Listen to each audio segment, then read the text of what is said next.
Je vous invite aujourd'hui à découvrir les nouvelles couleurs opalines, enfin la nouvelle gamme opaline de Cernit et les 14 couleurs qui la composent.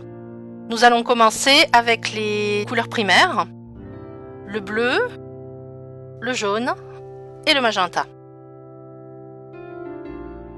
Comme vous allez le voir, les couleurs foncent à la cuisson, je vous expliquerai plus tard pourquoi, et notamment le bleu. On voit là qu'on a monté de 2 voire 3 tons.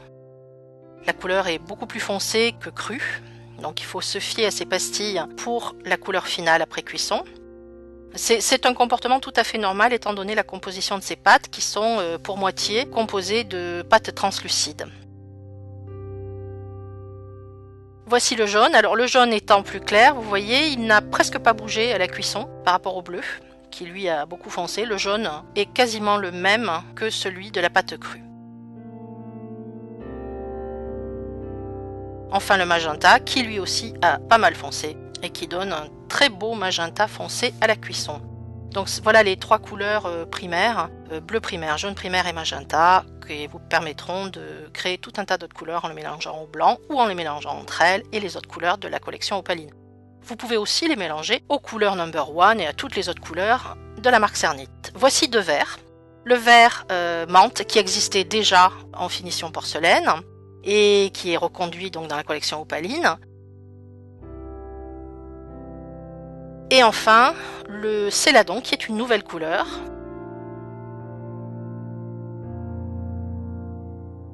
Donc voici le vert menthe qui fonce un petit peu à la cuisson, qui donne une très très jolie couleur pastel, un peu acidulée tout de même.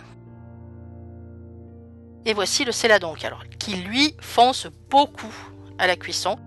Moi je le qualifierais plutôt de jade, parce qu'il a vraiment une couleur tout à fait vert jade, qui va vous permettre de faire de jolies imitations de la pierre jade, du minéral, qui est partiellement transparent, comme la pâte opaline. Voici 3 tons plus chauds, avec le beige sable, l'abricot et le caramel. Le caramel existait déjà auparavant, en finition porcelaine dans la collection number 1, et a été reconduit. Alors voilà, le beige sable qui lui fonce beaucoup à la cuisson et donne un jaune ocré, terre de sienne, très joli. L'abricot qui donne un orange plutôt vif, lui aussi fonce, comme la plupart des couleurs opalines, c'est normal. Vous voyez d'ailleurs que la brillance obtenue, comme avec toutes les pâtes qui contiennent de la translucide Cernit, est assez exceptionnelle.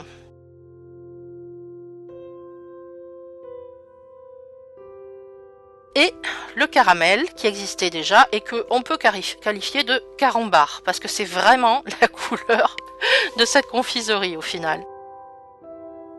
Voilà, caramel, abricot, beige sable. Très joli ensemble.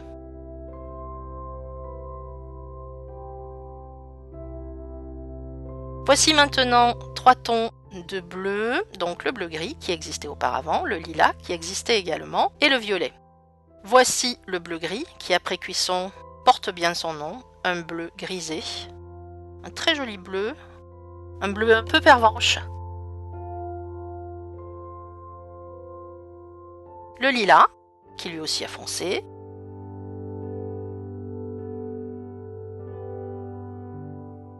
Et le violet qui bien sûr a fortement foncé.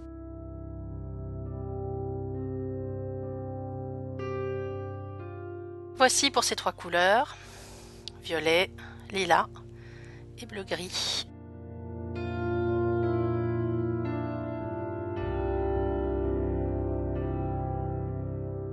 Pour finir, les 3 dernières couleurs, le blanc, le chair et le rose. Blanc et chair existaient déjà auparavant, c'est le blanc numéro 10 qui était finition porcelaine en number 1. Alors le blanc, lui, prend un aspect plutôt perle après cuisson. Comme la lumière va le traverser, il n'est pas parfaitement blanc. Le chair qui fonce un petit peu et prend une vraie couleur chair. Et le rose qui lui aussi fonce un petit peu d'un ton. C'est ma couleur préférée, j'adore ce rose. Il est très très joli. Voilà, rose, chair et blanc. Voilà pour ces 14 couleurs de la collection opaline de la marque Cernit. Faites un petit arrêt sur image pour les comparer entre elles, mais je publierai un tableau de toutes ces couleurs. Maintenant, voyons ce qui fait la particularité de la pâte opaline par rapport aux autres pâtes. Eh bien, c'est qu'elle contient de la pâte translucide. Cela va donc lui donner des propriétés particulières que l'on va pouvoir observer en comparant notamment une pastille de pâte opaline blanche, donc partiellement transparente, la lumière la traverse, et une pastille de pâte blanche opaque.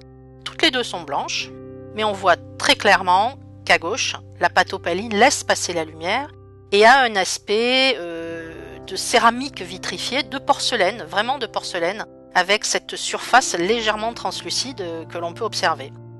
Regardez avec une lampe, comme la lumière traverse bien la pastille de pâte opaline, elle la traverse partiellement bien entendu, et voici la pâte blanche, numéro 27, number 1, on voit très nettement que la lumière ne la traverse pas.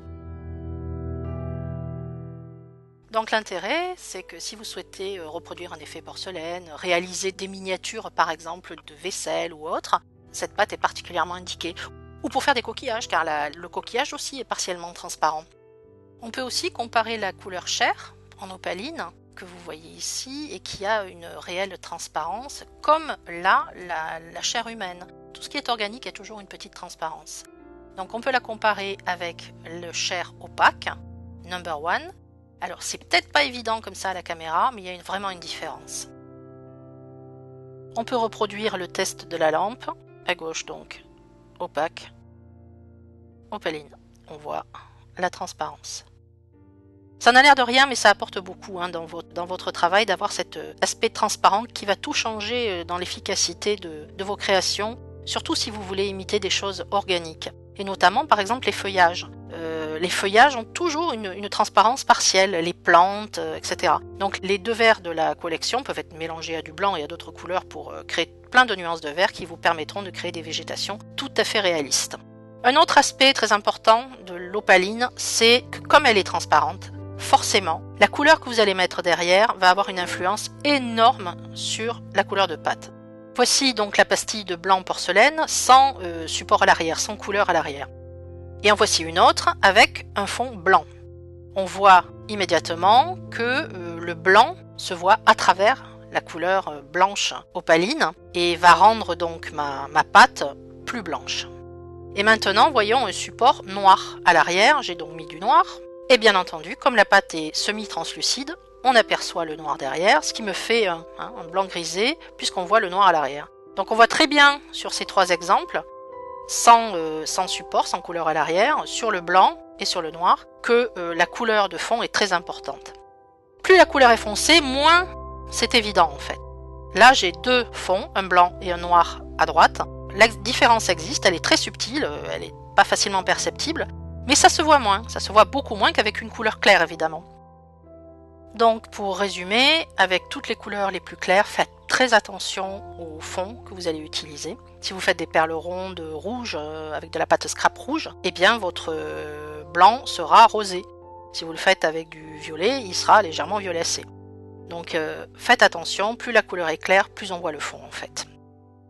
Par ailleurs, si vous utilisez une couleur de fond opaque, seule la surface visible sera légèrement translucide. L'arrière ne le sera pas, évidemment. On ne verra pas la lumière, comme je vous le montre là, à travers la pièce.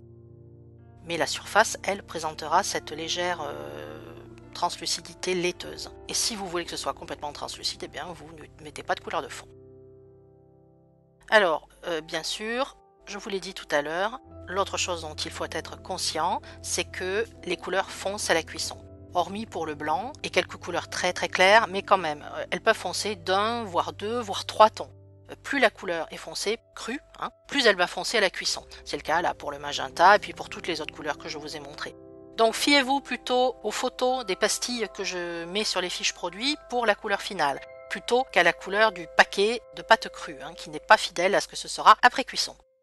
Voici un exemple avec ce collier de l'effet de céramique translucide que l'on peut obtenir avec les couleurs opalines. Là j'ai utilisé le vert menthe que j'ai dégradé avec le blanc, toujours opaline. Le chair, ici c'est abricot, le magenta, etc. J'ai mélangé les couleurs entre elles afin d'obtenir de nouvelles couleurs. Donc on voit bien d'abord la brillance que l'on peut obtenir avec cette pâte lorsqu'elle est bien poncée et polie. Et on peut les mélanger entre elles, bien entendu, pour obtenir plein de couleurs. Et on a vraiment un joli effet de porcelaine qui est très délicat et qui contraste assez joliment avec l'or que j'ai mis sur les perles intercalaires. Pour info, la base de mes perles est blanche. Voilà pour cette nouvelle gamme opaline avec un effet de céramique translucide, tout à fait comparable à celui de la porcelaine, avec un subtil effet de clarté très délicat qui va vous permettre de réaliser plein de jolies choses. Je vous conseille de l'essayer pour vous rendre compte de ses propriétés. Vous trouverez cette nouvelle gamme et toutes les couleurs sur Polystudio, bien entendu. À bientôt!